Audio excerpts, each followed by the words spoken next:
Welcome back to In This Corner with Cyrus Fees, and we already heard from the Predator, and as I promised you, the colorful characters, we have plenty on this episode. So we're going to go to a guy that is a 15-year MMA veteran. He holds the record for most UFC tournaments fought in, 2 years at WCW, junior college All-American wrestler, author of The Bar Brawler. You've seen his podcast series, The Proving Ground with Tank Abbott, and if you're a Friends fan, you saw him in Friends. That's right, knocking out Pete, Jon Favreau. Yes, all you Friends fans out there, you're going to love that as well. We have Tank Abbott in the house. Tank, how you doing over there? I'm here, and hello to everybody, and how you doing? Doing fantastic, man. Just trying to make heads or tails of the situation. I see you do yes, I hear you.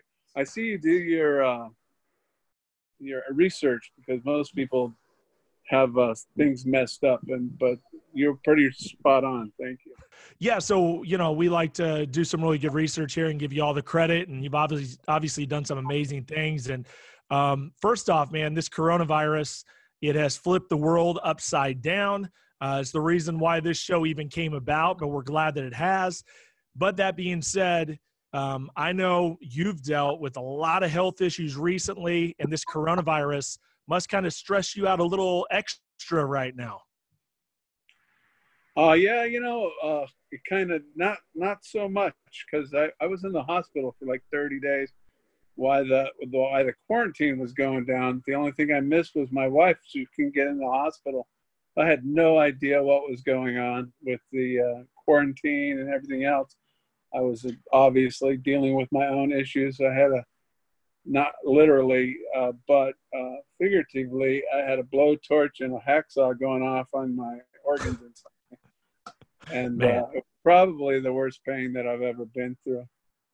Well, yeah, I mean, so we talked about this before the interview, but not only did you have the liver transplant, but also a kidney transplant on top of that, and maybe some complications with some of those anti-rejection drugs. And there's just a lot of working parts going on right now and non-working parts for you.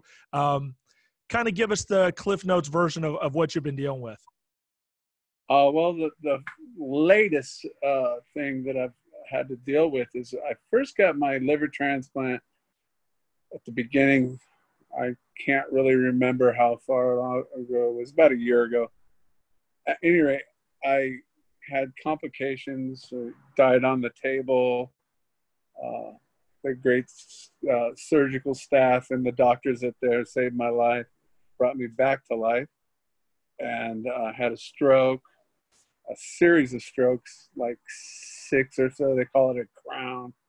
Anyways, so that was a major comeback. I had to fight through that. I didn't really remember much of that. I got my kidney done after I was healthy enough to get another thing done. So the kidney hurt, but I can deal with the sharp pain and that kind of stuff. I dealt with that for 3 days. But the whole time since then, since the first surgery, I always was sluggish, tired. My strength wasn't good in the gym. I was trying to work out. It was like I was taking 1 step forward and 2 steps back. And then the pain with the thing just kept on got to the unbearable spot. Yeah. I had to go to the hospital, and they didn't know what was wrong with me for 30 days, doing all sorts of tests and blocks and everything else like that, nerve blocks. I'm like, they thought it was when the pancreas got sewn back to the new liver that maybe something was trouble there.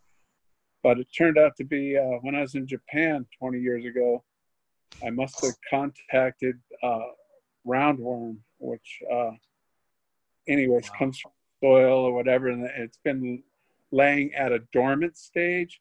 But once I started taking anti-rejection medicine for my new organs, they were able to flourish and come back and attack me, basically. And they were winning until they did the biopsy on me and found it in my body. And it was 2 days of pills at the very beginning. And then, it was like overnight, the pain was gone. And it's been like, I had to take 17 days worth of pills, the infectious. Yeah. And the infectious disease doctor Dr. Bloom with a N. And he told me that basically had like 2 days left. I was putting the pain off so much that they were that close to taking me, but I guess I caught it at the very last second. Let's talk a little bit about your career, because it has been a wild ride for you, to say the least. When we talk about mixed martial arts, which is primarily our focus here, you hit the scene 95. You applied to the UFC, if I got that right, and they decided to take you, and they talk about this backstory where you had 200 street fights, and of course they went with the name Tank, and they did some different things. Talk about that whole process where they kind of crafted something to kind of maybe build you up a little bit more. Whereas I think you probably already had some pretty good street fighting credentials anyways, but at the same time, they wanted to really go over the top and hit you with that backstory. I was working at a liquor store while I was going to college, and I would look through the Playboys. I don't know why. But they had advertised. I have an idea why, but yeah. Being in college and the whole 9 yards, even though I was a late bloomer. But anyways, they had like advertisements in these things for the Ultimate Fighting. Anyway, so I go, wow, I wonder if this is real or not. And then so anyways, as the story to shorten it, anyways, I ended up getting in trouble driving home from that liquor store.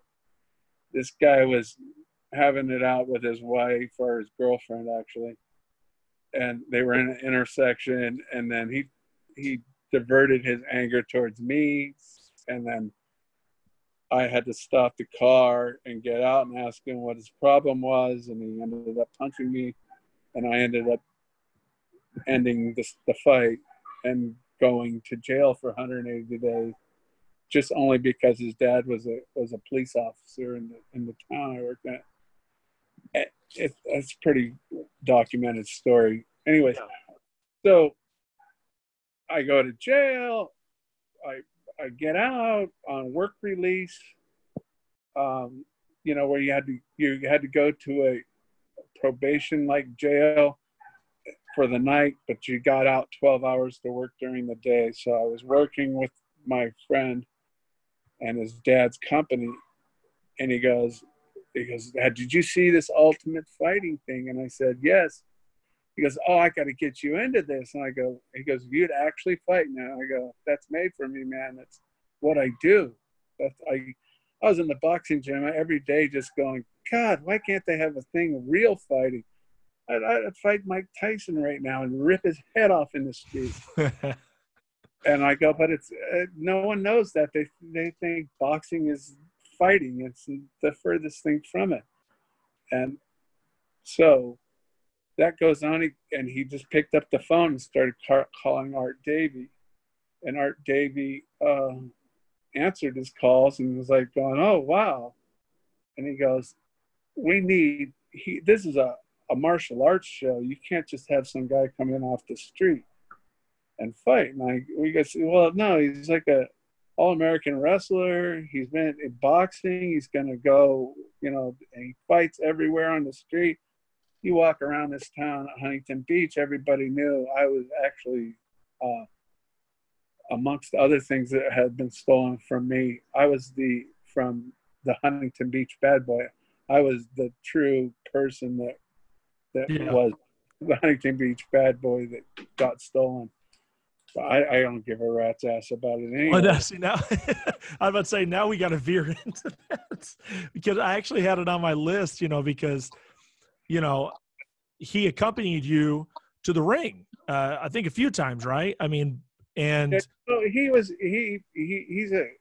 a con man, and he knows how to do it, act like a con man. So he worked his way into my training camp, which, mind you, there was no training for this, but there was an open wrestling room, and we just kind of semi-fought Paul Herrera and Eddie Reese. And Paul Herrera was his high school coach. So I needed a bigger, taller guy to work with. And I said, yeah, I'll work with the kid. And then he came along and he was working his angle. I just saw his thing on last night, ironically, came up on my phone, and I've admitted to this. This is a guilty pleasure of mine. But watching the Tito Ortiz Uncaged thing. Okay. I only watch it because he's such an idiot, and he took the. It's like hysterical. Like who could mess up a show that you're producing? So was there a time with Tito where, you know, things broke down? Was there a moment in time, or is it just something that happened gradually? He's waiting outside for me and asked me if he could borrow $500. And I know the character of people like Tito. And I said, if I had it, I would give it to you. But I don't have it, bro. And he's like, oh, okay. Kind of trying to make me the bad guy. And I'm like, dude, I mean, like, when did I come in here to be your bank? You know what I mean? And yeah. So that goes down, and then practice would end, and then I'd keep rolling in a barrel with Stephen Neal, and Paul Herrera was training with me at the time, and we would be up there banging. And after practice, 10 minutes or so, we get ready to leave, and Tito's gone and everybody's gone. So we walk out, and Tito's sitting in my truck. And I'm like, going, what the hell's that about? And I had this little mid-sized GMC truck, and walking up, and I'm like, oh, why is he in my truck? What the hell's he doing? He's sitting on the passenger side. Well, don't think anything of it. Then the next day, 2, 3, don't think anything of it. I go wrestle or go fight. Hugo Duarte, knocked the living daylights out of him. Having a good time. You know, it was back in the days when the banks sent you checks. By the way, this is the first time I ever talked about this on air. Okay. Well, we got the scoop. Yes, you do. And I got more, if many. But anyway, so yeah, so I come back with, I'm looking through my checks in the envelope. You know, it's back in the day when they returned them. And so I'm going through my checks, and there's a check written out to Tito's brother that used to own an appliance shop. And it was made to his brother, and I had a business name for my checks, and where the signature was just scribbled out my business name. And it was, guess how much it was for? And guess what date it was? I'm guessing $500. And it was the day after. Yeah. And wow. And I'm like going, oh my God, the guy was in my in my truck when we walked out on him. And the thing is that when I would be driving around and I go get money out of the ATM, this actually happened. And I should have known better, but I go through the drive-through, and I reach out the window, and I'm getting ready to push the buttons, and something told me I sense about it. Turn around right now. And I turn around right now. Tito's leaning forward trying to get my bank number. Oh, God.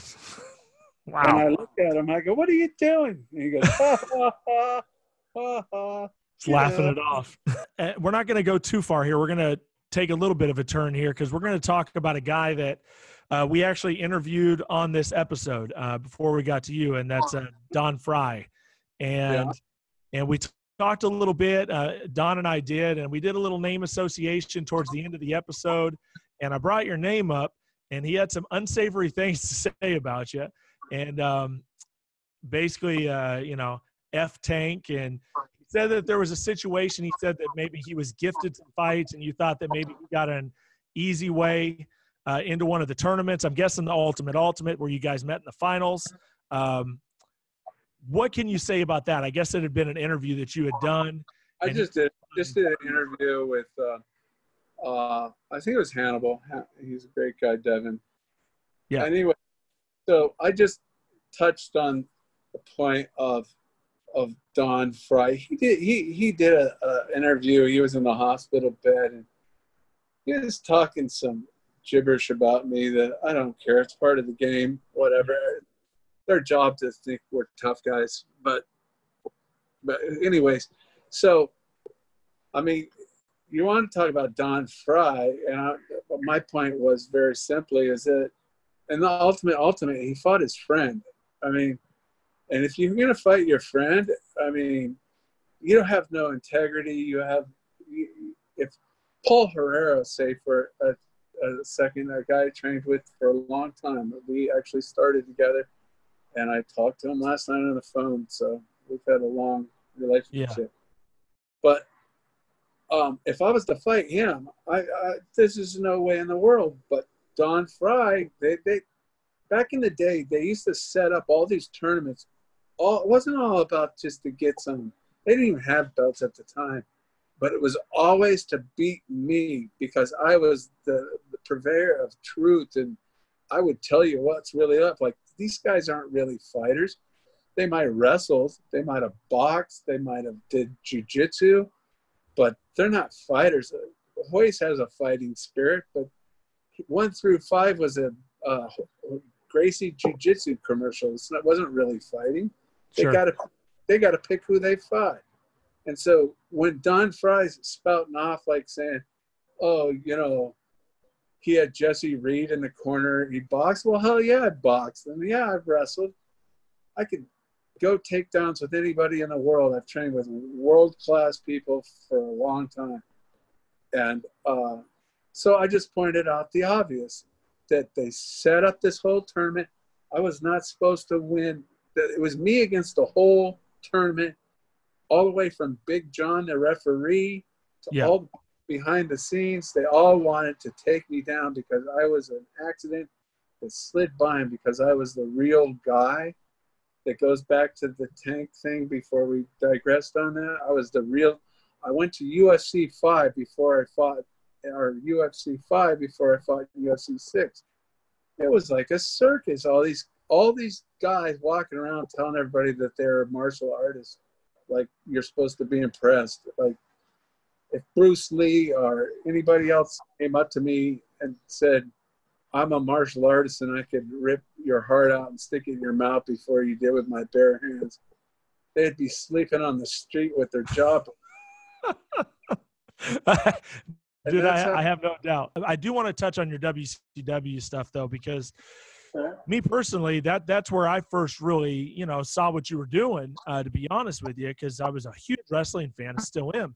That being said, talk me real quick just through the process to how you getting signed by WCW. And I know Vince Russo was a big fan of yours and had some big plans for you. Kind of talk about that a little bit. Well, I'll set you straight with Vince Russo, but he's a great guy, but no, he had nothing to do with it. Okay. What went down was the UFC was getting a lot of pressure from John McCain, and Bob Meyerowitz, the original owner of Semaphore Entertainment, was hurting because they were like going, well, I don't know if we can put this on pay-per-view. This is almost like porno or something. It's human cockfighting. And so there was less people. The cable distributors didn't want to pick it up. And so I'm sitting around like, okay, what am I going to do? And so I went and talked to WWE, which was WWF at the time. And in lieu of that, I had a friend that owned a motorcycle shop, and I was in there, and this guy asked me if I knew who Eric Bischoff was. He was the customer kind of / friend. Yeah. And I said, no, I'd like to know Eric, but I don't know him. And he said, well, I fly with him all the time. I'll put your name and give you your phone number. And so didn't think much of it. And then once I was going to WWE, or F at the time, I was sitting at home, and it was back before cell phones. And I picked up the phone, and he's like, hey, is this Tank Abbott? I go, yeah, it depends. He goes, this is Eric Bischoff. And I go, hey, Eric. And we kind of hit it off. Like, we have the same kind of vibe kind of thing. And he goes, I hear you're going up north, which was the term they used at the time. To go to WWE. Yeah, up in Stamford, Connecticut. And I said, yeah, leaving Friday to meet with them. Or it was a Friday or Saturday, strokes, it doesn't matter. Anyways, so I end up going up there. He goes, do me a favor, go up there. If you're in the big buildings and glamour and all that, have at it. And I go, no, I'll check it out. And he goes, just don't sign anything, and then I'll fly you out on Monday. And I said, okay. Anyways, I go up there, meet people, did all the stuff. Everything was great. And I made no commitment to anybody. And then I came home, and Eric had a car pick me up at the house, flew me there, had a nice conversation with him. And it was all Eric Bischoff. And trust me, I've got a very, very strong warrior thing. I live by strict code of honesty and being everything else. So me and Eric hit it off on that level. But politics and Russo and everything else that involved, and like I said, I wasn't there to make waves. I wasn't going to come in there and say, hey, woo-hoo, put both my fingers in the air and say, this is what's going to happen. You know, Eric lost control or walked away from control of the WCW. And I was kind of more of Eric's plan. I don't know. He had planned rumors, and I will say rumors, or that I was supposed to get over on Goldberg. Yeah. And that didn't happen, obviously. I wrestled him in Atlanta after he hurt his arm. And it kind of fell flat. Everything after Eric left kind of went south. Sure. And I was just there to ride the ride, and you know, if something popped up, I would go into it. But well, I think it's interesting that you say that, because, and the reason why I brought up the Russo thing early on is because that's kind of the narrative that I'm seeing out there after I've done a little research, is that basically what you're saying about Bischoff is what they're saying about Russo. That Russo was the one that wanted you to win the championship. And then when Russo left, that's when things kind of fell apart. And then, you know, you did the thing with 3 count, and you did some other stuff. So that's kind of the narratives that's out there. So you're saying it's the other way around, that it's really Bischoff that really had these plans for you, and they fizzled once he left. I'm not going to speak for Russo and his plan, but I know they were going to have a battle royale, and I was supposed to win it. Okay. That was a huge scene with four guys said, what, this guy's going to come in here and become champion? Feel free to tell me who those guys are. It's on the internet. It's Harry Saturn, Chris Benoit, Conan. Okay. And that level wrestler. And somebody else, obviously, I can't remember their names, so that tells you how important they were. They all went up north to Malenko, Guerrero, I'm guessing. One of those guys, right? It was Malenko. But so they all, because they were going to make me champion, I didn't have a pedigree, and I just came into the business, which would have got over if it would have been done right, but that's not my job. And of course. And that wasn't their thing. And that was Russo's idea after Eric left. And then Sid and that happened because of the Benoit thing. And so then they put me in with Sid, and I was supposed to win till the day I got there. And I was in in Minneapolis. Yeah. Vern Gagne country, I guess. Indeed. Yes. And so I was supposed to win till maybe 3 hours before the show. And they said, hey, we have a change. And I'm like, what? And I said, Sid's going to win. I did shrug my shoulders, put my hands up. Said, yeah, that's all right with me. Well, that's interesting. I mean, is that basically how you kind of took things with wrestling? Like, was there ever a point where it really kind of pissed you off a little bit that they were kind of swerving things, or was it just all business? It was all business. Yeah. Definitely. I like the term that you used there. It was all business. I didn't have emotional things like, oh man, I could have been heavyweight champion of the world, and oh, it was that close, and it got ripped out of my hands. Yeah. I wasn't emotionally affected that way. I was more like a business thing, like, hey, I'm the new guy. These guys are my bosses, and I'll do what you say. I'm a company man. I'm like hardcore, like I said, into loyalty and honesty and integrity and a whole 9 yards. That means your word means more than anything in my life. Well, Tank, I want you to absolutely stay healthy out there and stay safe. And I really enjoyed this conversation, and I'm sure we could probably do a part 2 down the road and delve even deeper into some of these things. And I know you have a lot to talk about, and there's a lot more that we haven't even scratched the surface on. So I just want to thank you for doing this interview. It's been my pleasure.